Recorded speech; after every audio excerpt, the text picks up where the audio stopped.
Olá pessoal, tudo bem? Então hoje nós vamos falar sobre as plantas e as suas classificações. Então nós vamos começar a entender agora a sistemática vegetal, a sistemática das plantas. Como é que nós classificamos as plantas? O que nós olhamos por uma planta para dizer assim, isso aqui é um arbusto. Não, isso aqui é uma grama, isso aqui é uma monocotiledônia, isso aqui é uma dicotiledônia, isso aqui é uma angiospermas, isso aqui é uma gimnosperma. Então nós vamos entender como é que os estudiosos, não eu só aqui estou só transmitindo conhecimento para vocês, né? Espero que eu seja claro o suficiente para vocês entenderem. Como que eles fizeram, o que eles analisaram, o que eles observaram, né? Lembrar que isso aqui são conceitos, são definições que surgiram há muitos anos atrás, que a grande maioria deles foi através de observação, pessoal.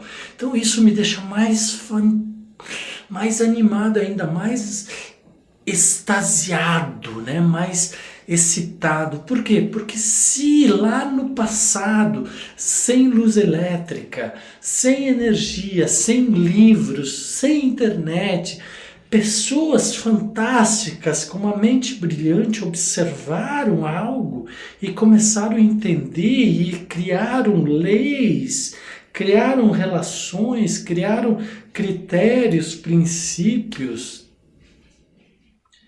e que hoje ainda existem, que hoje ainda valem, são válidos, é muito fantástico, vocês não acham?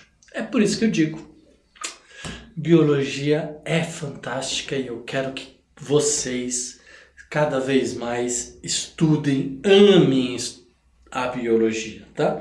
Então aqui eu começo com um pequeno desenho sobre os 5 reinos da biologia, né? Animal, vegetal, fungos, aqui está escrito hongos e vocês vão ver muitas vezes eu escrevendo em espanhol para vocês, né? Ou trazendo imagens que a gente pesquisa na internet, né? Em outras línguas, inglês, espanhol, alemão, podem se preparar, né? Tá? Protista e monera. Então eu quero que vocês pensem que a evolução, o desenvolvimento está daqui para cá, de cima para baixo, tá? Então, monera, protista e fungos, né?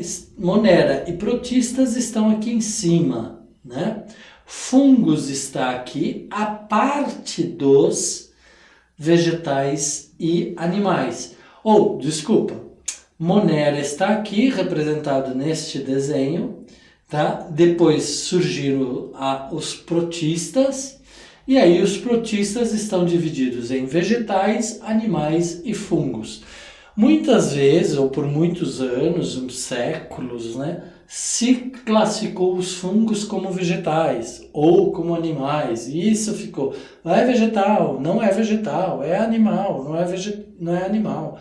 Então hoje se considera fungo como um reino à parte. Então os reinos são monera, seres mais inferiores, depois houve uma evolução, passaram a ser protistas, e aí nós temos em 3 níveis, vegetais, fungos e animais, tá certo?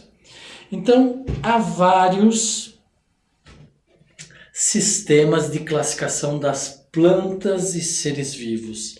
Um dos mais utilizados é o do botânico Robert Whittaker, né, de 1969, viu? Falei para vocês há muito tempo atrás, 1969, vocês com certeza não tinham nascido, né?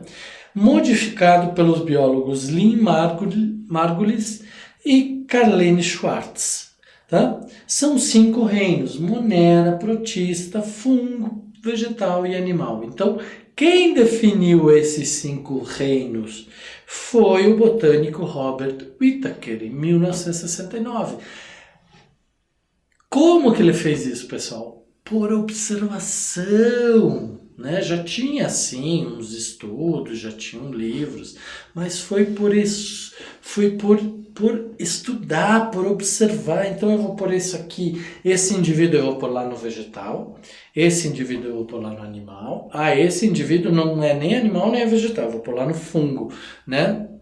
Ele, Robert, não fez isso, ele pôs e depois veio uma evolução, né? Ah, mas esse é muito simples, é um monera. Ah, não, esse é um protista, né? Tá? Então nós vamos entender tudo isso ao longo do nosso curso. Então segue os seguintes critérios: organização celular, unicelular ou pluricelular. Então ele foi criando critérios. Então como que ele começou a separar esses indivíduos? Primeiro por isso, pela quantidade de células. Se você tem só uma célula, é unicelular. Se tem várias células, é pluricelular. Então ele foi separando. Pá, pá, pá, pá, pá. Quando ele terminou de separar tudo que ele tinha em mãos, o que ele conhecia, então ele foi para um outro critério. Tipo de célula, procarionte ou eucarionte. São conceitos que vocês vão ter que memorizar e eu vou explicar mais para frente quando a gente estudar a citologia, mas para vocês saberem, procarionte não tem um núcleo bem definido. Então ele olhava aquela célula, nossa, esta célula é uma só célula, este indivíduo é formado só por uma célula. Mas ele não tem núcleo bem formado, ele não tem um núcleo visível ao microscópio óptico. Eu não consigo delimitar o núcleo. O material genético dentro do núcleo não tem dentro do núcleo. Não tem núcleo, está disperso no citoplasma, na célula. Ah não, mas este aqui já tem núcleo. Então, a este sem núcleo, bem formado, bem delimitado, ele chamou de procarionte. A este com núcleo ele chamou de eucarionte, né? E depois disso, então, tinha separado tudo por quantidade de célula. Aí tinha células, tinha indivíduos unicelulares que não tinham núcleo, outros que tinham núcleo. Então ele classificou de novo aqui. E aqui multicélulas, alguns tinham núcleo, outros não tinham núcleo, e aí ele separou também. E aí, depois que ele fez toda essa separação, ele foi lá. Forma de nutrição, autótrofos e heterótrofos. Então, ele olhou para aquele tipo de vegetal, para aquele tipo de indivíduo, para esse tipo de indivíduo, ou para aqueles tipos de indivíduos, e observou, nossa, mas esse indivíduo consegue se sustentar, consegue se sobreviver, que eram os vegetais, né, que conseguiam absorver energia do sol, usavam água e matéria-prima, tipo minerais, sais minerais, e transformavam sua própria energia, faziam suas próprias energias. Então se transformavam em ou autótrofos, ou os vegetais. Já ele observava outros indivíduos e ele dizia, nossa, mas esse indivíduo aqui não consegue, ele precisa se alimentar de outro, ele precisa comer outro, ele precisa absorver outro indivíduo para poder manter sua vida. Ou então quer dizer que ele está usando a energia daquele outro indivíduo para manter a sua própria vida? Exato. Então nós tínhamos lá unicelular, pluricelular, procarionte, eucarionte, procarionte, eucarionte. Aí agora a gente tem os autótrofos, heterótrofos. E assim foi dividindo e formou os 5 reinos, né? Tá? E assim ele foi dividindo. Então vamos falar do reino Monera, ou das cianobactérias ou bactérias. Então, o reino das bactérias está onde? Está aqui embaixo, pessoal. As bactérias é o nosso reino mais inferior, né? Então, vamos ver as características das bactérias ou cianobactérias, que são as bactérias azuis, tá? São unicelulares, só uma célula. Procariontes não possuem núcleo definido, então não adianta procurar núcleo em bactéria, hein?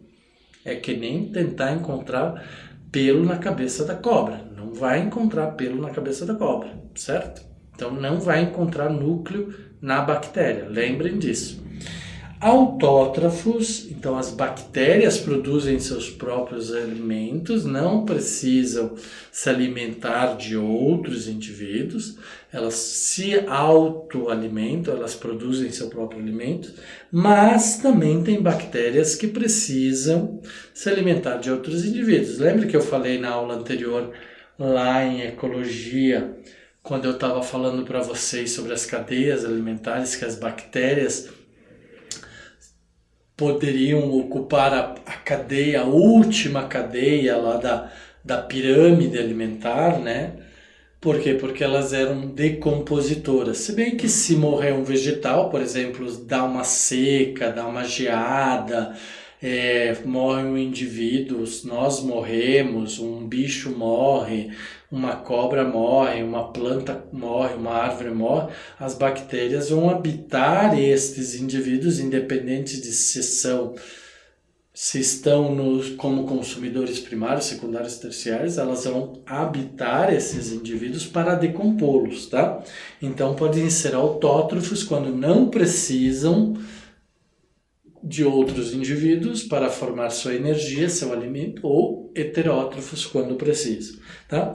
Então, já falei aqui, autótrofos podem realizar fotossíntese, quimiossíntese, e heterótrofos são seres saprófitos ou decompositores, vivem em substâncias orgânicas em decomposição.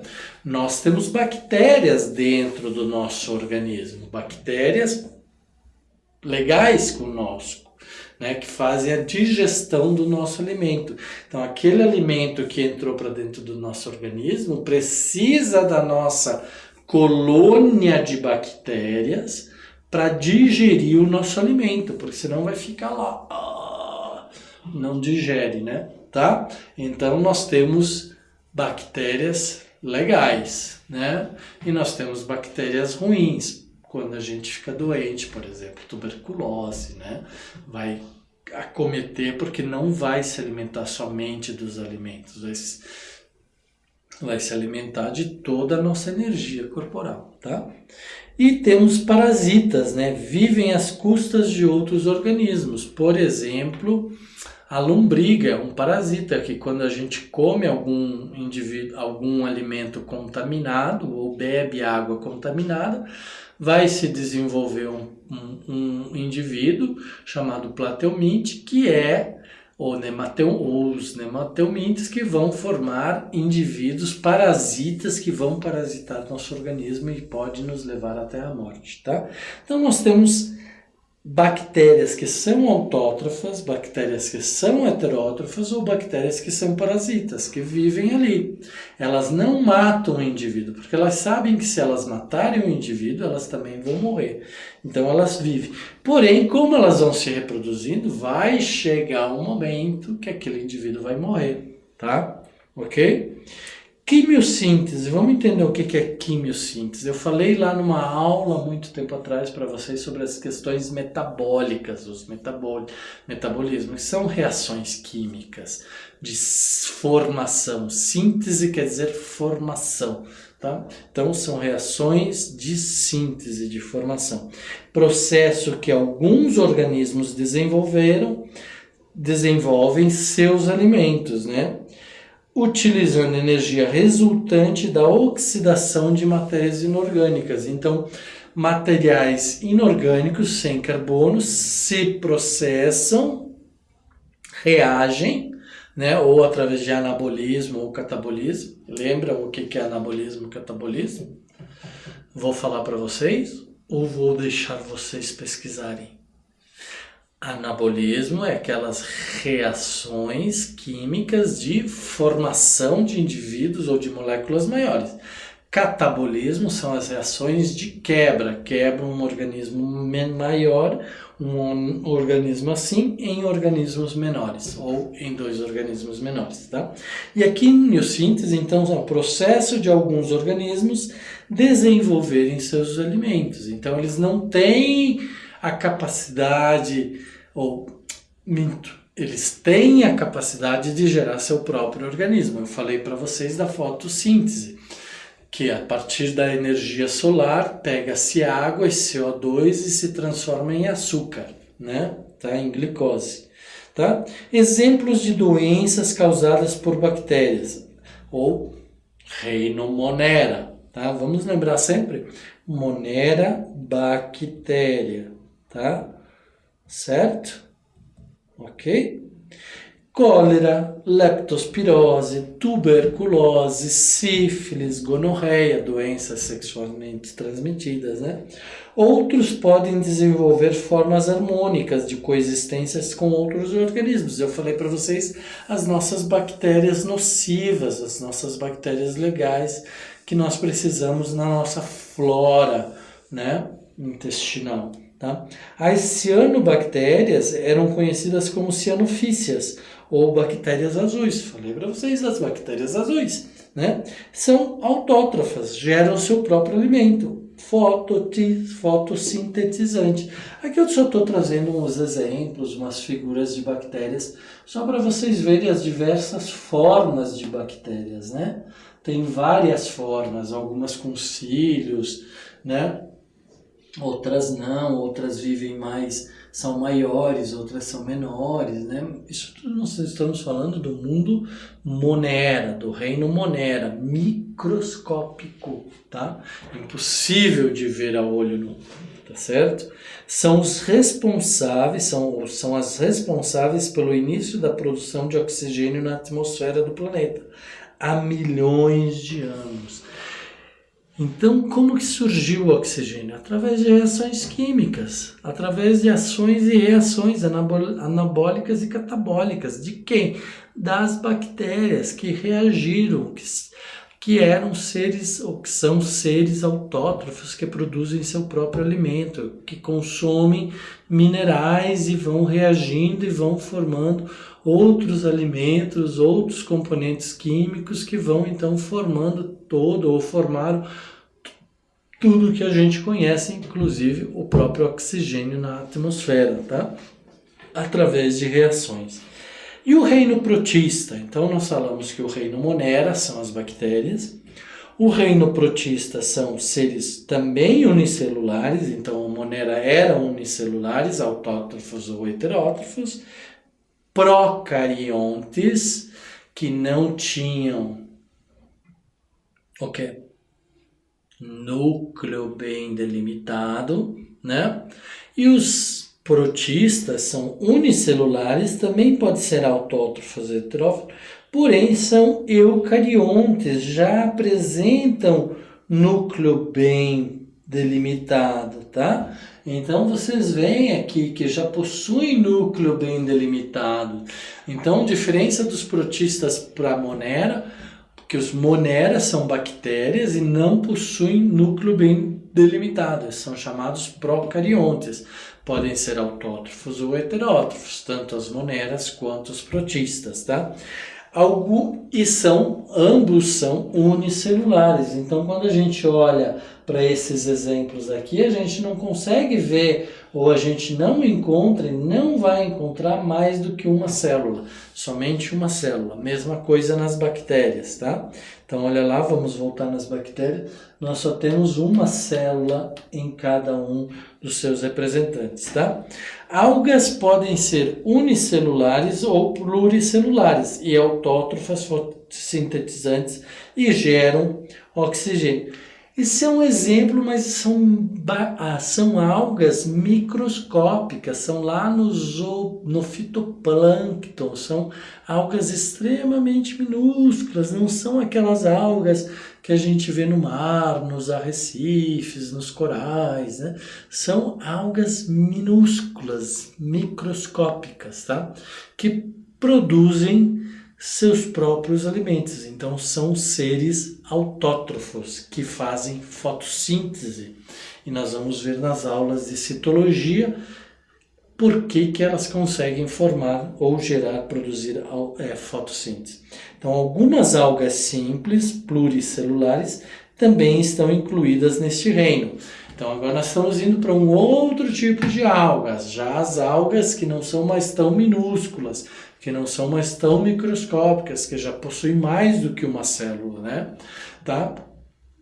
Já possuem núcleo bem definido, né? E podem também produzir seus próprios alimentos, tá certo? Além das algas estão os protozoários, que são estes indivíduos aqui que eu estou mostrando para vocês, né?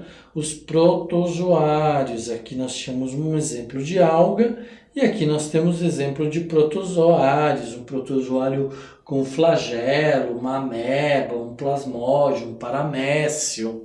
Como é que você sabe isso tudo, professor? Estudando, pessoal, ralando, vamos estudar, vamos ralar. Ciência é vida, né? Vamos lá que vocês conseguem, tá? Não se preocupe com esses nomes que eu falei agora, que nós vamos vê-los mais para frente, tá? Amebas, plasmódios, paramécio.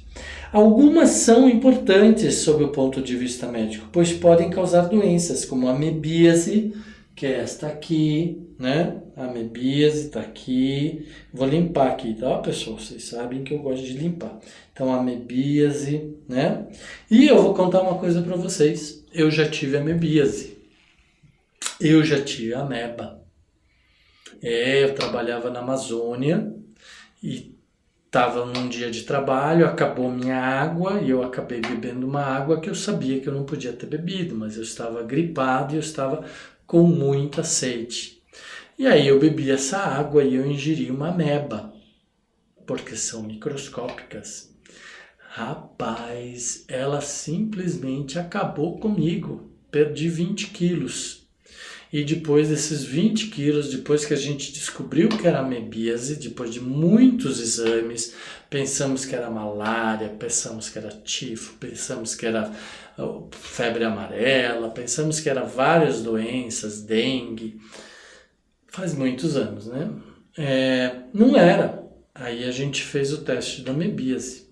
Aí o que o médico fez? Foi lá e me deu um vermífugo, pum! Acabou a amebíase. No outro dia eu estava bom, né? No outro dia eu já comecei a poder comer um pouco. Por quê? Porque além da ameba ter destruído parte da minha flora bacteriana, o vermífugo destruiu toda a minha flora bacteriana. E aí eu tive que voltar a comer pouquinho por pouquinho até formar uma flora bacteriana e eu conseguir ter resistência aos alimentos. Rapaz, isso aconteceu no Natal, no Ano Novo. Imagine todas aquelas festas familiares com muita comida e eu não podendo comer nada, não conseguia comer nada. Horrível, né? Então, muito cuidado. São microscópicos que causam danos à saúde humana e ambiental e animal fantásticos, tá? Por isso tem importância médica ou importância socioeconômica, tá? Certo? Porque devem ser combatidos, porque senão vão causar um grande dano à sociedade ou à economia de um país. Aí a gente viu nos anos anteriores aqui no Brasil os problemas sociais e econômicos causados pelo Aedes aegypti, por outros tipos de insetos, né, da família dos mosquitos, causando aí dengue, chikungunya, zika, certo? E causou, além de problemas ambientais, problemas sociais, né, problemas econômicos, porque essas crianças, agora que nasceram com microcefalia, vão ter que ser sustentadas pelo governo para o resto da vida, né? Sem contar de todos os problemas sociais que essas crianças e a família dessas crianças vão ter, né? Então é muito sério, temos que ter muito cuidado, né? Por isso que lá na aula de ecologia eu falava sobre políticas públicas, ação do governo, porque nós precisamos cuidar do meio ambiente, tá? Porque isso, estou falando para vocês lembrarem das relações de um conteúdo com o outro conteúdo. Então vamos lá, amebíase, chagas, malária, leishmaniose, são todas doenças transmitidas por bactérias ou por protozoários, né? Desculpa, bactérias não, por protozoários, por isso protistas, né? Então nós tínhamos nas moneras as bactérias e aqui nós temos nos protistas os protozoários. Minha letra é horrível, né? Pior ainda são meus desenhos, vocês não queiram ver, tá? Reino fungi, né? Ou reino dos fungos, organismos uni ou pluricelulares Eucariontes, então possuem núcleos. Nutrição heterotrófica, por absorção de alimentos, por exemplo, mofos, bolores, cogumelos e leveduras, né? Tá? Então, são organismos unipluricelulares, já estão numa escala superior, lembra? Monera, protista, e agora nós temos vegetais, fungos e animais. Então, são unipluricelulares, né? Mas não possuem núcleo, né? Então são heterotróficos, mas não possuem capacidade de gerar seu próprio alimento, por isso são heterótrofos, tá? Por isso eles parasitam outros vegetais ou animais e ficam ali, né? Animais sim, porque a gente tem fungo na nossa pele às vezes, né? Tem pessoas que têm doença de pele causada por fungo, né? Tá? Então tem que ser tratado, porque senão eles vão ficar ali e vão se alimentar pro resto da vida deles. Ou dos animais e vegetais que eles estiverem hospedando, tá? Ou que eles estiverem sendo hospedados. São decompositores e alguns causam micoses, tá vendo? Então os fungos causam micoses, né? Se nós não cuidarmos, não lavarmos nossos pés, não secarmos bem os nossos pés, alguns fungos entram no meio dos nossos dedos e se procriam, se desenvolvem, causando micoses, tá? Aplicação na indústria como leveduras, fermento, na fabricação do pão e bebidas alcoólicas. Então, por exemplo, quando a mãe da gente ou a gente coloca fermento no bolo, fermento no pão, o que é que ela está colocando? Ela está colocando fungo nocivo à nossa saúde, para que ele se alimente do amido, da farinha, né? Do açúcar e cresça. Ao se alimentar, ele começa a sofrer reações químicas e, como resíduo dessas reações químicas, ele libera oxigênio. Liberando esse oxigênio, ele faz com que a massa se expanda, né? Cresça. Então, da próxima vez que vocês verem a sua mãe fazendo pão, fazendo bolo, vocês vão dizer assim: mãe, o bolo não está crescendo. É o oxigênio resultante do processo de alimentação do fungo que a senhora colocou na massa, que gerou oxigênio e que fez com que a massa crescesse. Este fungo se alimentou do quê? Da farinha, do amido, do carboidrato, do açúcar e produziu oxigênio. Este oxigênio fez com que a massa ficasse fofinha, aerada, cheia de buraquinhos, né? Viu como ciência também é cultura? Viu como eu falei para vocês que ciências biológicas se aplica a todo momento na nossa vida? É isso aí, tá? Ok? E o reino agora reino plantae ou reino vegetal, muita gente chama, né?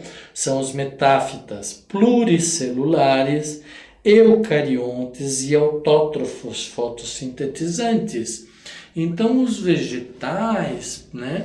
Eles são pluricelulares, eles são eucariontes, possuem núcleos, né? Possuem várias células, são autótrofos, produzem seus próprios alimentos, né? Através do que? Da fotossíntese. Então aqui eu coloquei vários exemplos para vocês de vegetais, tá? Certo? Briófitas são musgos, pteridófitas são samambaias, gimnospermas são as nossas araucárias, pinheiros ou plantas que não têm flor, ou árvores que não têm flor, né? Ou tem o fruto nu que a gente fala, ou as angiospermas, plantas que possuem flores e frutos, como a laranjeira, tá? Então, cuidado, alguns autores incluem algas pluricelulares, né? Cuidado, alguns autores podem incluir as algas pluricelulares no reino vegetal, né? Tá? Então tem que ter muito cuidado disso, tá? Tá bom? Ok? Reino animalia são seres pluricelulares, eucariontes, então muitas células com um núcleo bem formado, com nutrição heterotrófica por ingestão. Então a diferença entre os animais e os vegetais é só essa? Dentre muitas, sim, não só essa, né? Nós vamos depois ver toda a estrutura anatômica, fisiológica, morfofisiológica, morfológica, né? Mas a principal é que nós, animais, não produzimos o nosso alimento. Nós não conseguimos ir lá, ainda que algumas pessoas digam que possam ficar lá debaixo do sol e se alimentarem da energia do sol. Não, a gente se recompõe, a gente fica melhor, a gente respira aquele ar, a energia solar, nós ficamos mais vivos, né? Além de se não cuidar, não passar protetor, vão ficar mais vermelhos também, principalmente o meu caso. Mas a gente fica lá, mas só que a gente não consegue se alimentar. A gente tem que tomar água, a gente tem que comer alimentos, né? Para quê? Para a gente produzir os nossos alimentos, certo? Produzir as nossas energias. Já os vegetais não, os vegetais fazem a sua própria energia, tá? E inclui-se todos os animais, tá bom? Acabou aqui? Acabou aqui. Tá? Então, voltando um pouco, nós temos o reino plantae ou vegetal, também chamado de metáfita, né? Também são pluricelulares, e depois nós temos o reino animalia, que são pluricelulares, eucariontes, e dentre as muitas diferenças entre os animais e os vegetais, ou o reino animal e o vegetal, está aqui no vegetal eles são autotróficos e nos animais eles não são autotróficos. Portanto, nós somos heterotróficos, tá? E inclui todos os animais. Então, vamos avaliar aqui um sistema de 3 domínios, tá? Então, essa divisão ainda é bastante estudada por diversos cientistas, diversos pesquisadores, é questionada, é discutida, é debatida, brigas, polêmicas, né?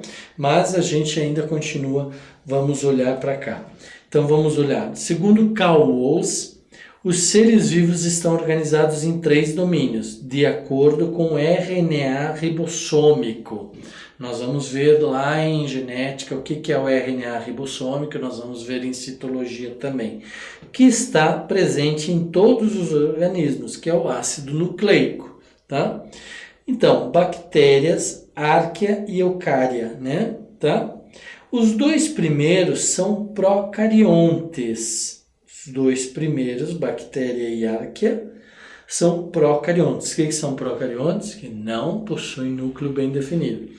E o terceiro é eucarionte. Quem que eram os eucariontes? Animalia, vegetalia e os fungos, né?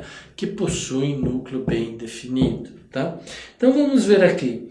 Unicelular, os monedas e os protistas.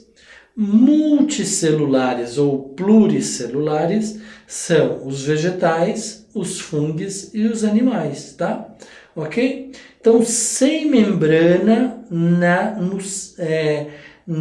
nuclear, né? Sem membrana nuclear. Então, não possui núcleo, são procariontes. Agora, os protistas podem ser unicelulares e são procariontes, né? Eucariontes já possuem núcleo bem definido, que são então bactéria e a équia. A eucária, né, já é eucarionte, tá? Tá certo? Então, é mais uma forma de mostrar esses domínios. Aí depois vocês veem aqui, tem exemplos, né, briófita, pteridófita, né, exemplos de fungos. Isso é mais para vocês estudarem e fixarem o conteúdo. Então, nas plantas, nós temos a botânica ou a fitologia que estuda a sistemática, a dinâmica, a anatomia, a morfologia, a morfofisiologia, a anatomomorfofisiologia das plantas, né? Que é o ramo da ciência, então, que estuda o reino plantário. Tá? Então, nesse caso, sempre vai se fazer as considerações e classificações de acordo com alguns parâmetros, alguns critérios. Nesse caso, utiliza-se a citologia como apoio, que é o estudo da célula, a histologia, que é o estudo dos tecidos, a organologia, que é o estudo das organelas, as organelas que estão presentes dentro das plantas, fisiologia, como é que funcionam as reações químicas, orgânicas, né? E a sistemática, como é que é a estrutura da planta, como é que ela é formada, composta por que órgãos e que ações, reações elas têm, né? Que sistema que ela apresenta, tá? Por isso a sistemática. Entretanto, a botânica inclui os reinos Monera, Protista e Fungi. Lembra vocês que eu falei assim, antigamente se acreditava que dentro dos reinos vegetais podiam estar os fungos, ou dentro dos reinos animais podiam estar os fungos. Então, quando a gente fala estudar o reino vegetal, a gente considera o reino Monera, que são as bactérias, o reino Protista, que são os protozoários, e o reino Fungo, que são os fungos, né? O reino Fungi, que são os fungos, e a gente incorpora isso tudo dentro do reino vegetal, tá? Então, 4 grandes grupos de plantas: briófitas, pteridófitas, gimnospermas e angiospermas. Nós vamos ver nas próximas aulas exemplos de cada um desses grupos de plantas, né? As briófitas são os líquens, as pteridófitas são as samambaias, as gimnospermas são os pinheiros e as angiospermas são as plantas que têm flores e frutos. Tipo, gimnospermas também tem fruto, só que é fruto seco, fruto desnudo, né? As angiospermas podemos dizer o pessegueiro, a pereira, o abacateiro, a uva, né? Se bem que uva não é árvore, não é angiosperma, é uma trepadeira, tá? Ok? Então as plantas briófitas avasculares, né?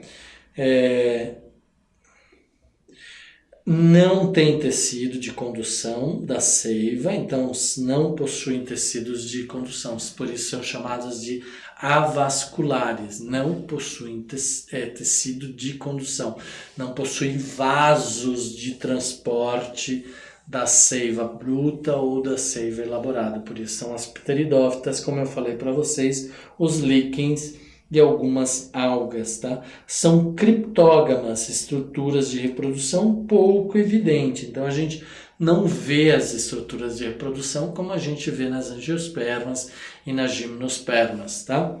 E nem nas pteridófitas. Tá? Então tá tudo interno, tá tudo meio escondido, criptografado, né? Criptógamas, criptografado já é uma linguagem que vocês sabem, né? Vocês são show de bola em tecnologias, internet, computador. Então, criptogramas ou criptógamas são criptografadas, possuem os órgãos, os órgãos de reprodução escondidos, né? A gente não consegue ver. Não possuem flores, não possuem frutos e nem possuem sementes. Poxa, mas então como se reproduzem? Nós vamos ver isso mais para frente, tá? Musgos e hepáticas. Então tá aqui, eles vão se reproduzindo por divisão celular. Vão se dividindo, vão se reproduzindo, tá? Mas não possuem nem flores, nem frutos, nem sementes, tá bom? Então, processo de divisão celular, tá?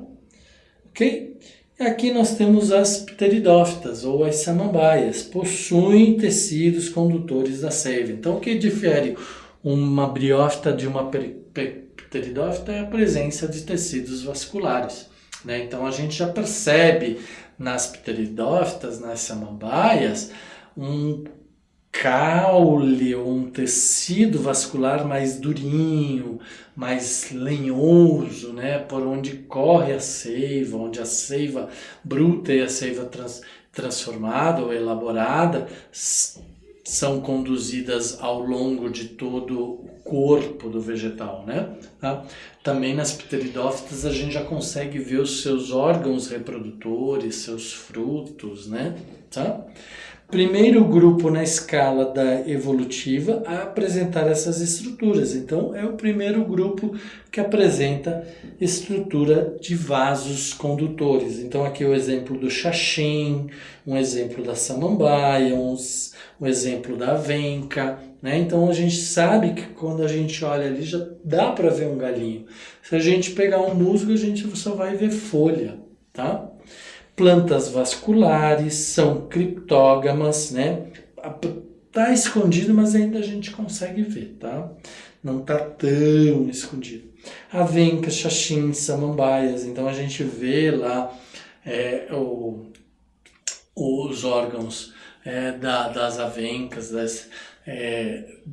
do xaxim, das samambaias, né, nas folhas, aquelas pontinhas marrons lá que são as sementes de reprodução, tá? As plantas gimnospermas são fanerógamas, né, com estruturas de reprodução na forma de cone ou estróbolos bem visíveis. Então nós estamos vendo aqui na araucária os receptáculos, os órgãos femininos, aí temos os órgãos masculinos, do pinus, do pinheiro, da criptoméria, do cipreste, vários tipos de árvores chamadas gimnospermas ou fanerógamas que não possuem flores, tá? Não possuem flores, possuem o fruto nu, né? Tá?